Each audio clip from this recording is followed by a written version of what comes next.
Wonder Vlogcaster. Magandang araw mga ka-Wonder! Welcome back sa ating YouTube channel, Wonder Vlogcaster po. Magandang araw sa inyo at ngayon ay New Year and I wish everyone a Happy New Year. No? Ngayon lang tayo ulit nakabalik dahil tayo po ay nagkasakit na naman. Dahil sa abrupt change of weather, malamig, and then yung mga iniinom kinakain natin. Paalala nga po, no?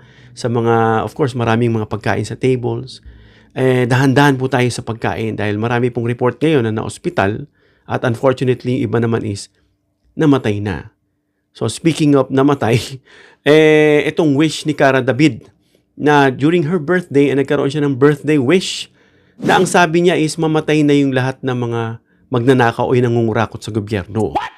So sinugindahan po yan itong si Rowena Guanzon na ang pagkakabasa ko sinabi niya na kunin na raw ni Lord si PBBM. So sa galit ng ibang mga supporter at netizens, sinasabi rin nila na sana kunin na lang daw ni Lord itong si Guanzon. So parang just a taste of your own medicine ang ginagawa nila. Well, speaking of wish or ill wish or even death sa kapwa, ito ba'y may kamandag? Ito ba'y may pangyayari o kapangyarihan para mangyari dun sa tao na gusto mong mamatay o magkasakit? So, hindi po automatic no na ang Diyos ay parang ginagawa mong ATM or ATM card na pag pindot mo ilalabas yung gusto mong amount. Hindi po ganun, hindi po siya nangyari. Kasi hindi po tinuturo ng Biblia na mag-wish ka ng death ng tao. No, kahit yung mga propeta, no, when they're asked by God, hindi yung sinasabi na sana mamatay na to Lord. Hindi, they pray. They leave everything in the hands of God. Kasi ang Diyos ang siyang magde-decide dahil God Himself is the giver of life and He is also the taker. Kung kailan niya gusto at gagawin dahil He is the author of life. Pati yung death, no, na taong papanaw, siya rin na magde-decide kung kukunin niya. So, hindi yung words ng tao na ito bang taong ito ay paboris ang Diyos sa kanya, malakas ba ang Diyos sa kanya? Kaya tinutugon kasi ang pagkakasabi ni Cara David, iapat na yung kanyang napapatay. That might be just a coincidence, no? Nasama dun si Jacob, natuloy yung pangalan ni Jacob nababahiran dahil apat na raw, ano? So, ang Diyos hindi siya, ayaw niya yung nag-wish ka ng ill or death sa kapwa mo. No, yung word ng tao, hindi yan na magic, hindi siya mystical, no? Na word na pag sinabi mo, it will happen, it shall come to pass. Hindi po ganun. Hindi pwede nating diktahan ng Diyos, no, kung ano yung gusto niyang gawin at sabihin. Kung sinasabi naman nila itong sinabi ni Guanzon, pwede ba siyang kasuhan dyan? Well, wala po sa batas natin yung ganyan, na yung hindi kasi ito nag-i-encourage sa iba na mag-cause ng inflict kay PBBM, nasaktan si PBBM. Hindi po ganoon ang pagkakasabi. Kumbaga, it is just a mere words that he addressed to God na sana kunin daw si PBBM. Unfortunately, wala pong ganung kaso. Ano? Hindi rin siya nag-invoke na magrebelde yung tao o yung mga taong ito na nanawagan siya para saktan si PBBM. Hindi po yung ganun. Ano? So parang itong mere words lang, wala po itong bearing.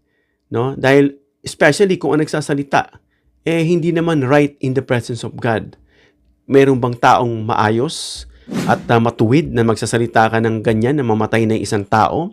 Of course, hindi dinidinig ng Diyos yung mga ganyang klaseng panalangin. Hindi ito, ang prayer kasi hindi siya spell. Hindi siya magic word na gagawin ni Lord. Kasi nasa sa Kanya pa rin ang desisyon at sa tamang oras at panahon. Ano? So, is wishing death, no, or harm considered good or righteous in the Bible? So, the answer is obviously no. No? Hindi, ayaw ng Diyos yun. Instead, ang tinuturo niya kasi magmahalan.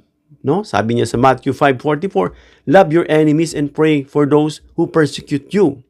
So, sabi ni Lord, do not avenge kasi siya yung maghihiganti para sa iyo. Yan po ang exact word, ano? Na if we are seeking for justice like these people, no? Iba po ito sa imprecatory prayer. Imprecatory prayer is something like you already talked to the person, you already persuaded the person, and then yet he is still doing things to harm others, even to harm the country, no? Talagang makawasak at that's the time you may ask God to do something to stop this person, no? to stop the person. So it's up to God. In what way would He do to stop the person? So, yun po yung sinasabing imprecatory prayer doon.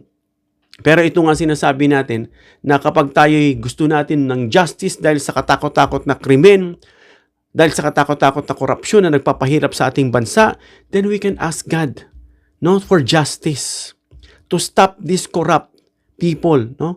But it's not wishing death sa kanila. Kasi bakit? Meron pang time for correction. Meron pang time to change. Hindi po ganun ka-abrupt ang Diyos na dahil gusto mo is, patayin natin yan. Patayin ko na yan. Hindi, kasi meron pa rin tayong sinasabing repentance. No, magsisi yung tao. Kagaya ni Zacchaeus. Si Zacchaeus in the Bible was a tax collector. At kapag sinabi mong publicans o publikano, makasalanan yan. Pero nung lumapit sa kanya si Jesus, anong ginawa ni Zacchaeus? Nagsisi at binalik yung kanyang pagnanakaw. So yun po yung process na sinasabi tinitignan dito ng Diyos. Because there is a place for everything, no? A time for everything as well. So the person may repent. Justice pa rin ang tinitimbang. Siguro napaka-unjust naman ng Diyos kung paparusahan niya, papatayin niya agad without giving chance to the person. So mayroon din time for correction. Kino-correct niya. Minsan nga yung pagko-correct niya is paraan na talagang depende sa personalidad ng tao. Minsan pinapalo niya. Minsan binibigyan niya ng sakit na matindi. At magbabago yung tao as he contemplates, reflects on his past, yung mga wrongdoings niya. And then, in due time, magbabago yung tao. Kaya po yung sinasabing humihingi tayo sa Diyos, no, na mamatay na itong tao na ito. No, I hope you die. So, I want to kill them through my prayers. Hindi po yan dinidinig ng Diyos. At yung sinasabing pag hiningi mo to ibabalik sa iyo, wala rin man ganun. Wala pong instant karma na tinuturo ang Biblia. Although it may happen coincidentally. No? But it's up to God. Still, it's up to God because He is the giver of life. No? And therefore, He also takes life as He wishes. So yung mga sinasabi lang doon na yung dila natin may power.